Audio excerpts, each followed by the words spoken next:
listening to the HR Mixtape, your podcast with the perfect mix of practical advice, thought-provoking interviews, and stories that just hit different so that work doesn't have to feel, well, like work. Now, your host, Shari Simpson. Joining me today is Will Ortiz-Febus, HR healing advocate at Beyond HR podcast.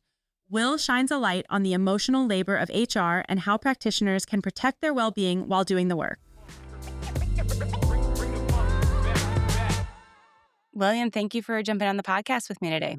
Thank you so much for having me. So I love that you sit in this space that I love to refer to as HR for HR.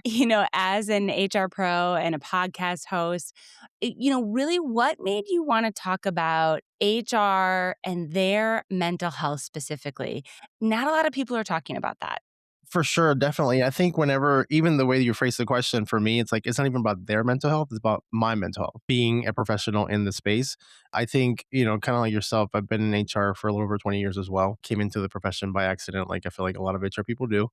One of the things that I've learned in my healing process, looking and exploring mental health, has been that being the eldest of three in the family, being one of the first ones that learned English as a second language, and was the one that was constantly helping the family communicate in doctor's appointments and things like that. I had this very early on need to want to help people, and somehow HR found me, and here I am getting to live professionally what I was doing as a kid. I did, though, as I was growing in the profession, come to see and understand that the HR can be very lonely in how we do things, especially when you're a department of one and there's so much expectations out of you. And a lot of times you get kind of squished in the sandwich in between, executives, they want things done a certain way, and employees, they want to kind of push back, and you're kind of that middle person trying to find that balance between the two. It could definitely take a huge mental toll on you, because a lot of times it feels like everybody's against you, even though you're trying to fight for everybody. And nobody sometimes gets that. So I think for myself, identifying that early on in my life, both personally and professionally, and then all of a sudden, as I was aware of myself, I saw the need for other HR professionals in exactly the same spot. And it would just come up in random conversations that we would have. And a lot of times I would just reach out to mentors or peers and be like, oh man, I'm having a really bad day today. Like I'm trying to stay positive. I'm trying to do what I can to help my employees. But man, I really just want to cuss at somebody right now, and I know I shouldn't. That's not very HR like, right? And then as those conversations were happening, I've started realizing that more and more it was a theme, a common theme for a lot of folks in our space, that we're struggling. We have our own therapists behind the scenes that nobody's aware of, that we're talking to, or really close friends that we need to vent to. And unfortunately, some of the things that we have to vent about are things that are, HIPAA protected, and we can't really talk to anybody else but other HR people with. So yeah, that kind of was one of my first moments of awareness, to where there's so many different so much information out there for HR professionals. Compliance, how do we implement HIPAA, how do we implement ADA, how do we implement FMLA, but there's hardly any conversations about how can we help ourselves ground ourselves in our job, in our space, so that we can be a better vessel for other people, because you can't pour from an empty cup, and that's just the crux of it, pretty much. Why do you think this mental health crisis in the HR field is such a hidden topic? I think mental health as a whole is hidden. Now, I say that with the understanding that it's gotten better in both the general society norm and the specific professional norm. As I have more conversations like this with people, I see that there are a lot of folks that are trying to push that positive narrative of there's something wrong with talking about mental health in HR. I think for myself, my background, I was originally born in Puerto Rico, moved over to the mainland USA in my mid-teens, and in our culture, you don't talk about mental health. Like, if you have an issue, you pray about it, or you brush it off. So even the concept of mental health for myself was something that I learned when I moved to mainland America, and or USA, and started exposing myself to other people. Now pushing that into the professional side, I think there's an expectation. I know there's an expectation that HR somehow has to have everything put together, because we're the ones that make sure that the systems work. So that, for me, my personal experience, it gets in your head, because then you're like, well, I need to have everything for everyone else. I need to hold the space for employees that are having issues. I need to hold the space for, angry folks that come in here and holler at you and yell at you because things aren't working out. How do I do that if I don't have my own crap put together? And yeah, so when you're operating with that internal conflict that you need to look like you have things put together, but you don't, then if anything else, that perpetuates that cycle inside of you to where it's like, man, I must be a really crappy HR person that I can't get my crap together. I must not be as good or as effective I think I am because I'm over here having this facade of someone else telling them, oh, everything's gonna be great, things are gonna be worked out, you know, but within myself, my own life is in crumbles, and I can even go down the route like I'm a recovering alcoholic, and one of the things that I always tell people is like we have found a way in the profession to be able to justify, unfortunately, sometimes substance abuse. The happy hours. Let's go to happy hour, and not realizing that those things are ways that we have, unfortunately, in an unhealthy way, found to vent and mask the things that we're going through ourselves. So It's important to identify those tools that you can use to protect yourself and to protect your own space. One of the things that was really hard for me to learn in my career was boundary setting. And that is to me one of the best tools that HR has available to them that they are woefully underutilizing. How have you talked with HR professionals about really implementing boundaries in a way that protects their team's well-being, but also doesn't drop service levels because there is that expectation from the business? definitely, there's an aspect of, and I say this with the understanding that I'm still figuring that part out. I'm not an expert in that area at all, but I know for myself, being able to hold space for folks as they're unleashing and unburdening themselves in a way that, for me, I create almost like an initial conversation. Hey, right now, you clearly look like you're upset and mad about something. Let's do this. I'm going to give you 2 minutes to unleash whatever it is that you need to unleash. Let's close the door. This is a safe space. Say what you got to say. But at the end of the day, we have to come up with a resolution together. I can't solve this for you. And obviously the caveat is depending on the situation. I mean, if it's something that has like systemic or I need to update something, that's fine. But when it comes to like people conflict, I can't necessarily solve it for you. If I want you to be part of this conversation as to how we can come up to a conclusion together. But let's just get whatever you need to get out of your system first. Because we're not gonna get to that space of clarity if you are coming at it from a horribly emotional state of mind. And also, I feel like a big missing piece is the fact that unfortunately, we still have a lot of improvement in operations to help operations understand the human aspect of humans, which should be common sense. But the a lot of times we get so focused on we have goals to meet and deadlines to meet and things that we have to get done at the end of the day that we kind of put aside the aspect of the end. They're humans that are operating in these roles to begin with. So being able to educate leaders in the business is super important, and then being able to identify leaders that are willing to be educated, because that's the other caveat too. You can take the horse to the water, you can't make it drink. So as a hiring practices and the hiring process, being able to identify folks that are a lot more emotionally intelligent to be present with their workforce so that you can have those conversations with them from the management perspective of, hey, we need to do the best that we can to support our employees emotionally so that can be the best version of themselves for us. But then also having that space in conversations with the employees of, hey, instead of constantly coming up with things that aren't working, help us trying to figure out what can we do to make it better since you're the one that's doing the job to begin with. That emotional intelligence is such a good skill to look for in the hiring process. And we also are left with managers that we have now, right? Maybe you haven't implemented that type of review in your hiring process yet. As you think about this function of HR, how can we help teach our business leaders how best to support us instead of, treating HR like the service desk? Yeah, I mean that's a really really good question. I think it's one that's been in the books forever. How can we present value as an HR department to where it's seen more than just a cost center and actually a profit center?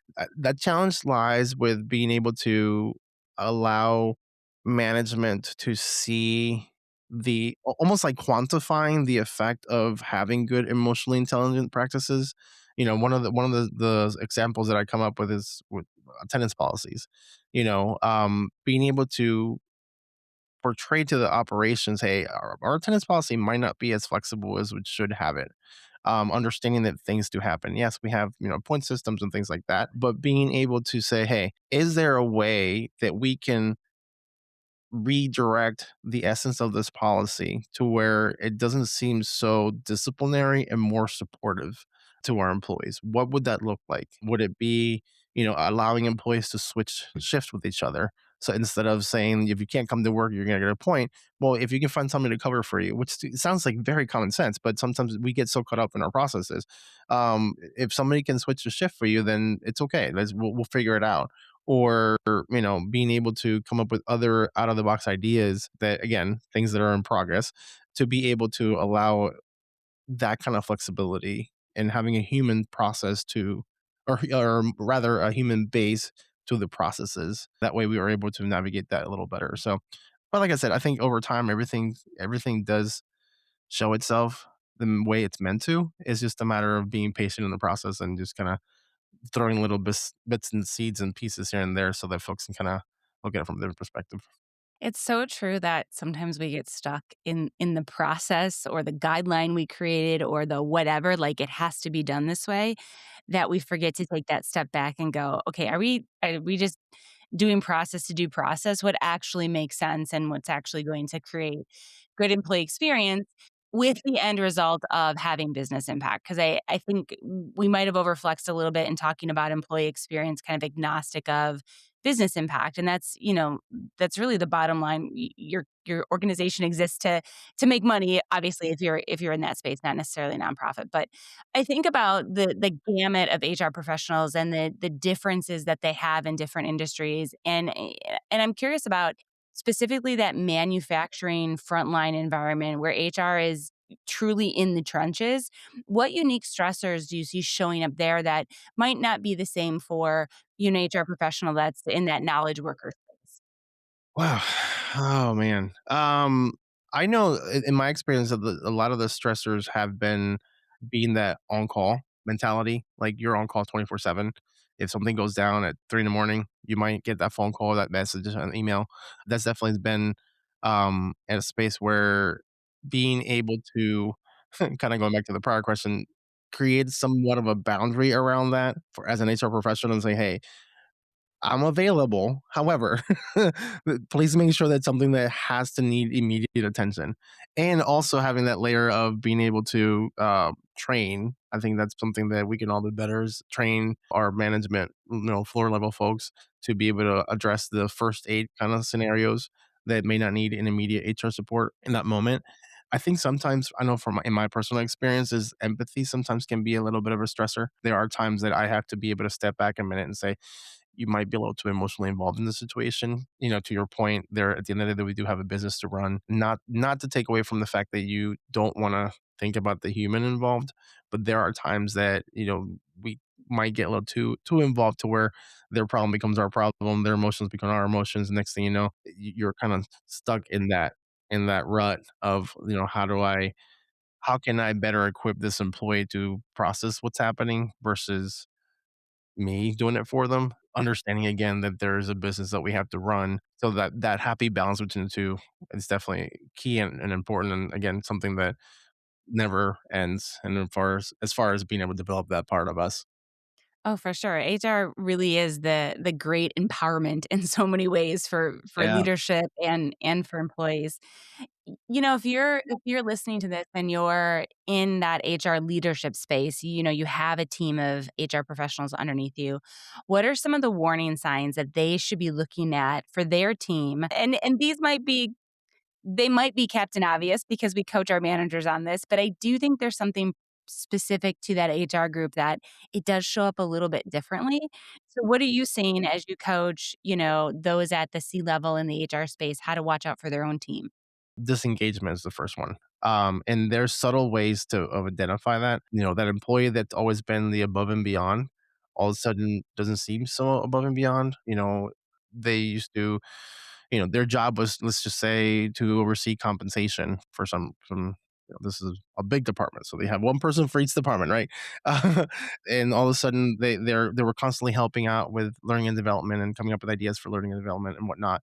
And all of a sudden, it's like, if it's not my responsibility, I'm just going to stick to this. There's that initial inkling that we need to have of asking why and not assuming that it's because of fill in the blank. I think I'm a big proponent on asking why before assumptions and approaching that individual and having that conversation. Hey, you know what, Tim? I noticed the other day that you you haven't been as vocal or as involved in the meetings as you normally are. Is everything going okay? Is everything going well?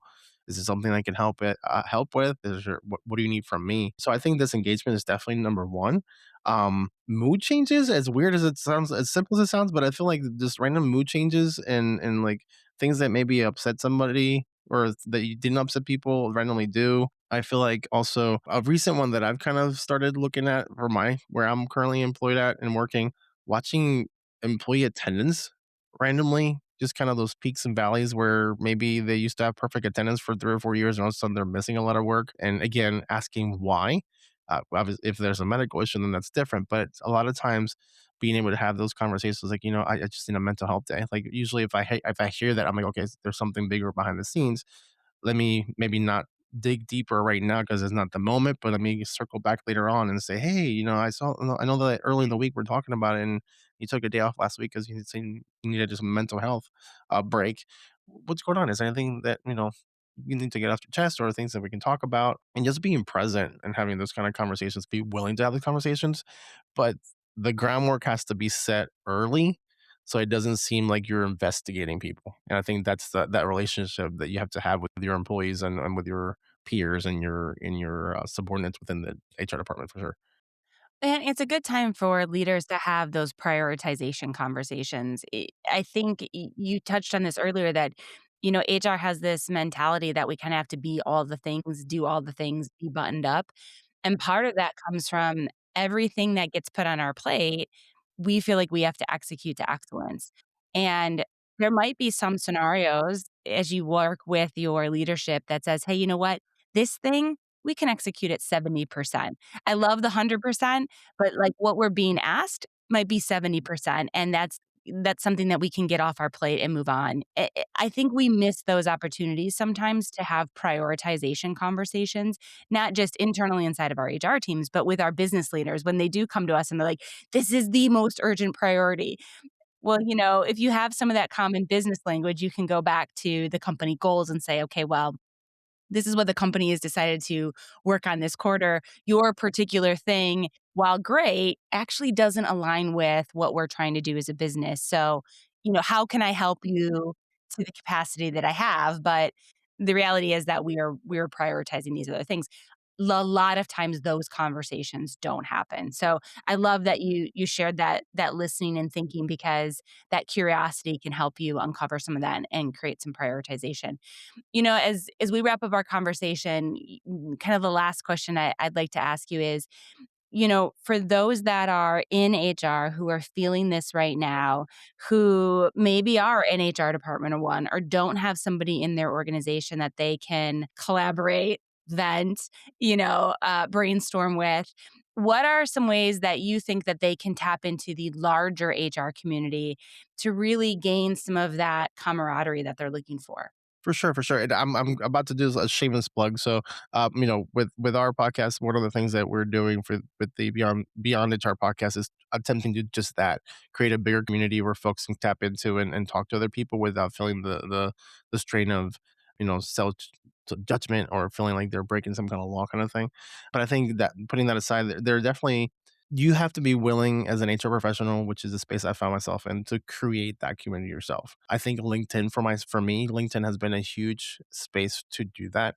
Not just because it's readily available and everybody there's some anonymity behind being anonymous in the screen with a picture instead of having to have conversations like this. But you're able to tap into not just different regional differences and support, but across the world. I mean, I've talked to people from the UK, from California, from some other countries. I can't think of anything on top of my head right now.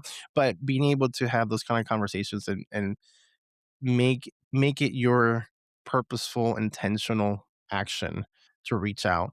I think for me that it's changing that mentality from woe is me to I'm going to do something about it was very pivotal for myself. And that's how I'm in this space and how I get the pleasure of meeting you and having conversations with amazing people is you have to be willing to make that action and say, you know what, enough is enough. Like with everything in life, the action of staying here has to be more uncomfortable than the action of actually doing something about it. And there's a saying about that. I think I just butchered, but the concept of it is that I have to feel uncomfortable enough to be in the space that I'm in, both in my job and my mind and what I'm doing. And that needs to be the thing that propels me to reach out, to talk to people and have that space. So, yeah, I think that it's never too late. Nowadays, AI can help you create an introductory email if you want, or a message to send to people. I would encourage folks to at least once a week, reach out to 5 people that they have never met, either online or in their community. Obviously, there's different organizations such as CHRM, HRCI. There's, Up. There's a really cool one that I've been following recently. Can't think of the name on top of my head right now, but that they're also trying to create those same, community bases to be able to have HR people get together and redefine our industry because it's time to do it. And one of my own personal catchphrases is I truly firmly believe the HR has the sacred responsibility to be healers of their workplace, and it has to start with us. We have to be able to take care of ourselves and our own mental health, our own emotional well-being, our own spirituality, if that's something that calls to you, to be able to be that grounding space for other people. Because if we're not able to do it for ourselves, then how can we function in the way that we're meant to for those that are around us and that we're responsible for? William, it was such a great conversation. It's so awesome to hear your passion for other HR professionals. It's something we definitely share. And, for those listening, William and I are connectors. So if you see us on LinkedIn, send us a connection request. We definitely love talking to this community and helping to support each other. So make sure you find us both on LinkedIn. We'd love to connect. So, William, again, thank you for taking a few minutes of your day to sit and chat with me. Of course, thank you so much, and keep pushing forward because this is the kind of conversations that we need. So thank you so much again. I hope you enjoyed today's episode. You can find show notes and links at thehrmixtape.com. Come back often and please subscribe, rate, and review.